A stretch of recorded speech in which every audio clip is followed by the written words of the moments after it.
यांत्रिक ऊर्जा को ऊर्जा में यांत्रिक ऊर्जा को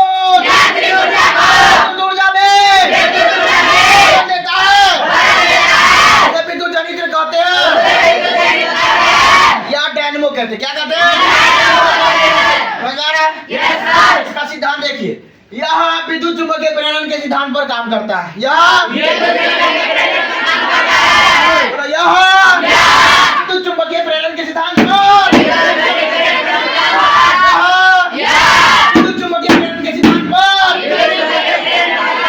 काम करता है। कोई दिक्कत? देखो संरचना, समझ आ रहा है? कि आप संरचना में देख सकते हैं। संरचना में क्या है, इसमें NS एक नाल चुंबक होता है। तो बच्चों यहाँ पे आप देख रहे हो ये N है, ये क्या है? S। NS एक क्या है? नाल चुंबक। N मतलब नॉर्थ पोल, S मतलब साउथ पोल। NS एक नाल चुंबक होता है। इसमें क्या होता है? NS एक नाल चुंबक होता है जिसे क्षेत्र चुंबक कहते हैं। NS एक नाल चुंबक होता है जिसे क्या कहते हैं? क्षेत्र चुंबक। NS एक नाल चुंबक होता है जिसे क्या कहते हैं? क्षेत्र चुंबक। उसके बाद बोलता है क्षेत्र चुंबक के ध्रुव के बीच, क्षेत्र चुंबक के ध्रुव के बीच, क्षेत्र चुंबक के ध्रुव के बीच क्षैतिज अक्ष पर एक कुंडली घूर्णन करने के लिए क्या होती है? कुंडली होती है। घूर्णन करने वाली एक कुंडली होती है। घूर्णन करने वाली एक कुंडली होती है। घूर्णन मतलब घूमने वाली जो कुंडली होती है उसे क्या कहते हैं? आर्मेचर कहते हैं। उसे क्या कहते हैं? आर्मेचर।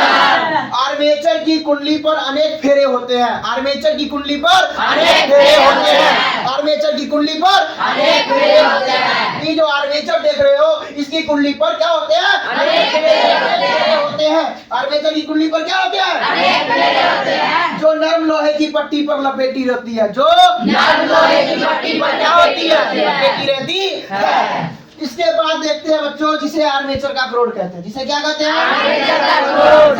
आर्मेचर का क्रोड कहते हैं। आर्मेचर के तार का छोर पीतल के वलय का ढका रहता है। आर्मेचर के तार का छोर पीतल के वलय से ढका रहता है। आर्मेचर के तार का छोर पीतल के वलय से ढका रहता है तथा इन वलय से कार्बन की पत्तियां हल्का स्पर्श करती है। तथा इन वलय से कार्बन की पत्तियां क्या करती है? हल्का स्पर्श करती है। स्पर्श करती है। इन पत्तियों को ब्रश कहा जाता है। इन पत्ती को क्या कहते हैं? पत्ती को क्या कहते हैं? इन पत्ती को बउआ हम सब कहते हैं ब्रश। क्या कहते हैं? ब्रश। इस ब्रश को पेच से जोड़ दिया जाता है। जो हमारे पास ही जो ब्रश आता है इस ब्रश को पेच से क्या करते हैं? नट से क्या करते हैं? नट जोड़ दिया जाता है। देखिए तो बच्चों अब हम आए हैं क्रियाविधि को लेके। अब देखिए क्रियाविधि आपको बताने वाले हैं। तो कुछ नहीं है, बहुत आसान है, बस ध्यान दीजिए आप।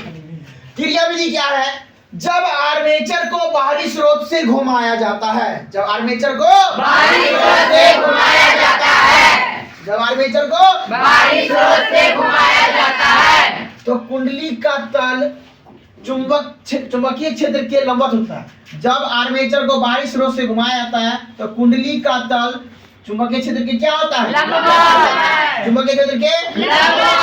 जिसके कारण शून्य धारा बहती है। जिसके कारण शून्य धारा बहती है। जिसके कारण शून्य धारा बहती है। जब कुंडली का तल चुंबकीय क्षेत्र की दिशा में होता है, जब कुंडली का तल चुंबकीय क्षेत्र की दिशा में होता है, जब कुंडली का तल चुंबकीय क्षेत्र की दिशा में होता है, जब कुंडली का तल चुंबकीय क्षेत्र की दिशा में होता है तो बहुत अधिक मात्रा में विद्युत वाहक बल उत्पन्न होता है। तो बहुत अधिक मात्रा में विद्युत वाहक बल उत्पन्न होता है। तो बहुत अधिक मात्रा में विद्युत वाहक बल उत्पन्न होता है। बहुत अधिक मात्रा में विद्युत वाहक बल उत्पन्न होता है जिसके कारण बहुत अधिक प्रेरित धारा बहती है। जिसके कारण बहुत अधिक प्रेरित धारा बहती है।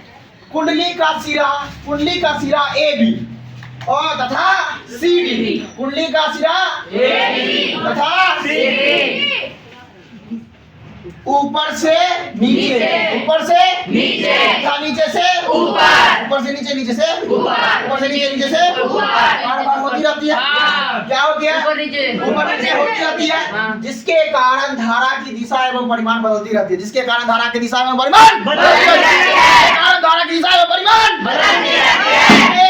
धारा की दिशा एवं परिमाण बदलती रहती है। समझ में आया? Yes sir.